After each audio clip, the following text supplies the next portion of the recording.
Oui, bonsoir à tous. J'espère que vous allez bien. Que Dieu vous bénisse Bonsoir. tous. Au fait, moi, je vais juste parler un peu de mon expérience à moi. Donc, peut-être que je vais être C'est un ce peu qu'on long. veut, Bon, monsieur. voilà. Moi, je suis arrivé en France. J'étais encore jeune. J'avais 17 ans, c'est en 2009. Avec un regroupement familial avec mes parents et tout ça. Donc, j'ai fait mes études. J'ai commencé à travailler à partir de 2014 par là. Ben, j'avais toujours l'idée de rentrer. Bon, je suis comme je suis ivoirien. J'avais toujours l'idée de rentrer. Donc, j'ai décidé de dire, bon, je vais m'associer avec des cousins là-bas. Donc, à partir de 2015, j'ai commencé à faire des allers-retours. Bon, j'ai eu une mauvaise expérience, c'est-à-dire, mon cousin, après, il a vendu tout. Il a vendu mon business. C'était un lavage auto. C'était à Abidjan en plus. Ben, bon, je me suis dit, tout, ce n'est pas grave. Mais je peux encore remercier mon père dans le sens où, moi, avant, j'avais pas connu mon village, au fait. Donc, on a fait un voyage tous en 2015, non, 2018, pardon. Il a dit, ah, mes enfants, je vais vous venir tous, on va partir dans mon village, je vais vous montrer mon village au moins. Comme ça, au moins, ça va être quelque chose qui me tient vraiment à cœur. Bon, je suis du nord de la Côte d'Ivoire, hein, c'est-à-dire pratiquement à 800 km au Djéné. C'est une ville qui est très éloignée. Bon, comment je suis arrivé pour la première fois au nord? Bon, j'étais tellement surpris de beaucoup de choses parce que je voyais énormément de terres qui appartenaient vraiment à personne. Je me dis, bah, attends, je me suis dit toujours, mon papa, ça appartient qui s'était dit, non, si tu veux, on te donne, tu demandes au chef, vu que on est dans la lignée du chef, il nous donnera, il n'y a pas de souci. Il dit, ok, tu es sûr de ce que tu dis, il me dit oui. Donc après qu'on est rentré, on a fait, avant le Covid, je voulais rentrer, mais il y a eu le Covid. Donc j'ai laissé, par exemple, j'ai laissé toute l'année 2020, en 2021, j'ai fait un tour encore. Je suis venu jusqu'au village, hein. J'ai regardé le village, j'ai tout vu, j'ai vu ce qu'on pouvait faire. Parce que moi, je dis investir à Abidjan, c'est beaucoup de coûts. Donc, il dit, bon, d'accord, je vais investir, je vais aller dans mon village directement. J'ai essayé de créer un modèle économique. Ça peut me prendre quelques temps, mais au moins, si je réfléchis bien, je peux trouver quelque chose.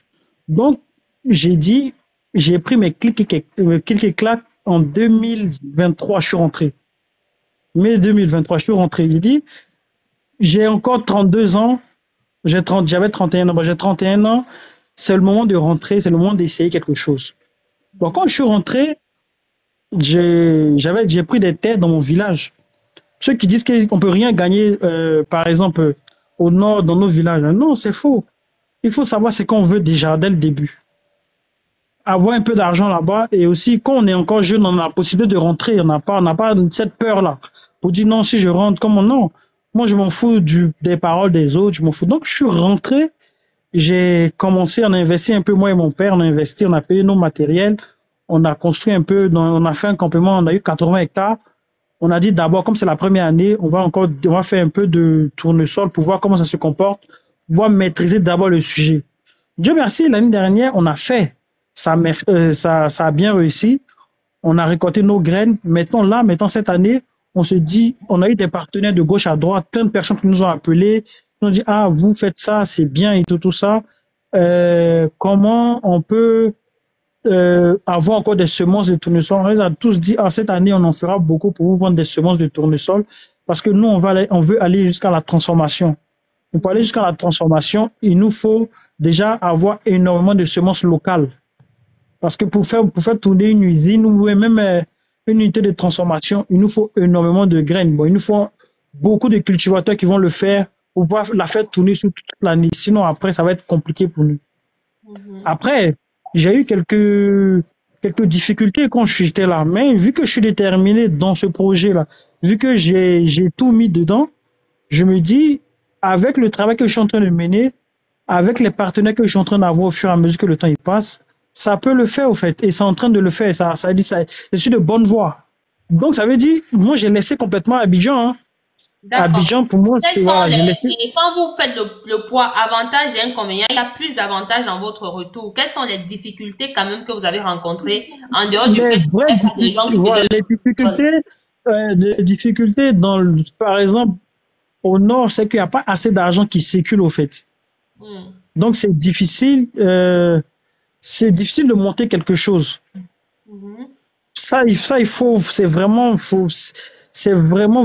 le problème. C'est-à-dire, il n'y a pas assez d'argent qui circule surtout dans le nord. Moi, je suis à 800 km, c'est-à-dire, je suis avec la frontière de la Guinée ou du Mali, au fait. Donc, c'est un peu difficile.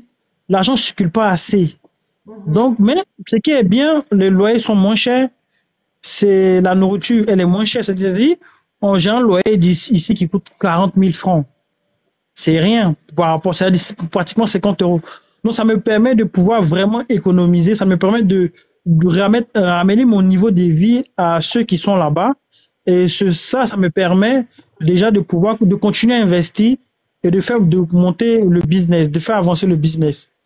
Après aussi, ce sont des zones aussi qui ne sont pas assez développées. Donc aussi, on a un peu de difficulté déjà pour trouver la main-d'œuvre qualifiée, c'est difficile.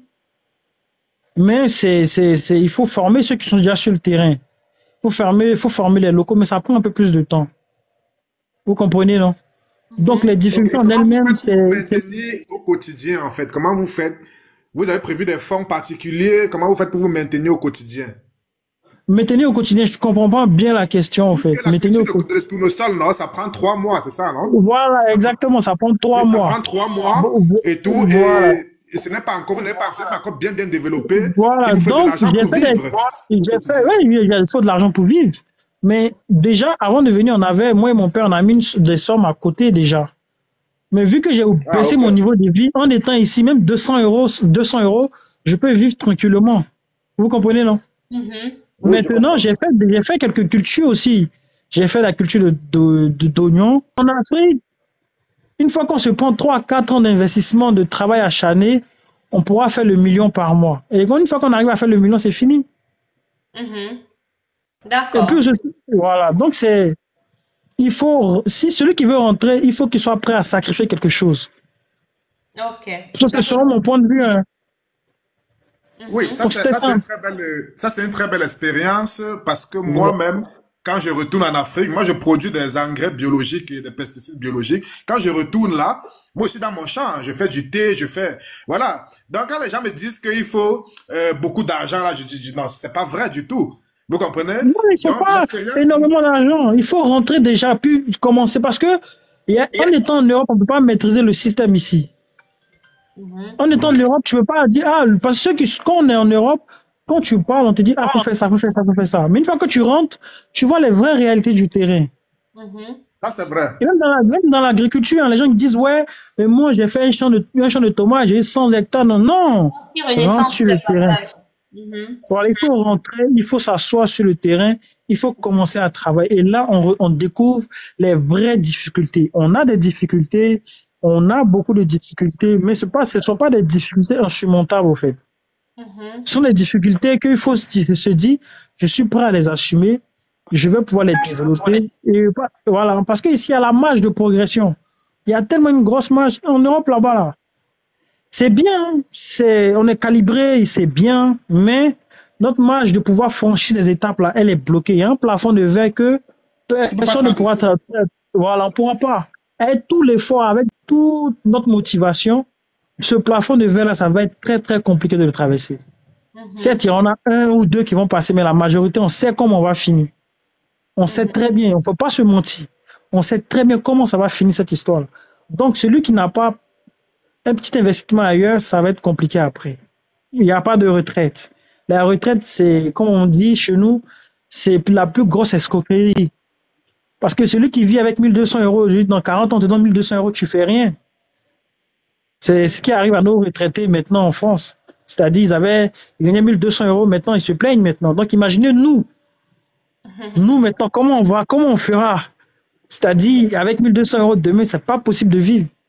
Mhm. Donc celui qui veut rentrer, celui qui veut investir, il faut qu'il soit prêt à sacrifier quelque chose pour amener bien son projet à terme, au fait. Moi, Quel est ton je niveau suis pas de... là pour distribuer de l'argent. On va venir me voir me disant, Doumbia, j'ai besoin. Non, je suis pas dedans. Je suis vraiment pas dedans. Donc, au final, en baissant son niveau de vie, on arrive à 200 euros, on vit le mois à l'aise, c'est-à-dire la nourriture. Une fois qu'on se met au niveau de vie de ceux qui sont là, quand on se cherche, surtout celui qui allait faire de l'aventure, quand il se cherche, on sait qu'on enfant, ça va, quand c'est dur, on mange des pâtes. On met C'est les ça. pâtes, sauce tomate, puis on mange. Donc, on arrive ici, là, faut pas se dire, comme je suis arrivé, je suis le boss, je vais commencer à aller manger des trucs qui sont chers. Non, tu manges ton checké. tu manges ton petit riz. Une fois que tu commences à faire ça, bah, ton niveau de vie, avec 150 000 francs, tu vis tout le mois tranquillement. Donc, au final, pour moi, mon expérience, c'est une bonne expérience, mais il faut le tenter, au fait. Et ceux qui veulent venir investir, il faut vraiment venir soi-même. Ça ne sert à rien de confier à quelqu'un. Et il faut savoir, il faut aussi avoir le sens du sacrifice. Je sacrifie quoi? Moi, en étant en France, je gagnais bien ma vie. J'étais jeune, j'ai une licence en conduite de travaux. J'ai eu tous mes diplômes. Mais tellement je me disais qu'il fallait que je rentre parce que je sais que j'avais un projet qui me tenait à cœur. Je dis, il faut que je rentre. Même quand je vais rentrer, je me suis fixé 3 ans pour amener mon projet à bien. La première année, c'était juste pouvoir maîtriser le terrain. La deuxième année, bien s'installer, commencer à s'implanter et pouvoir faire grossir le business. Troisième année, maintenant, ça commence à être l'expansion. Mais il faut se dire, ah, est-ce que je suis prêt à laisser mon confort en France pour rentrer? Une fois qu'on se met ça dans la tête, ben, on peut.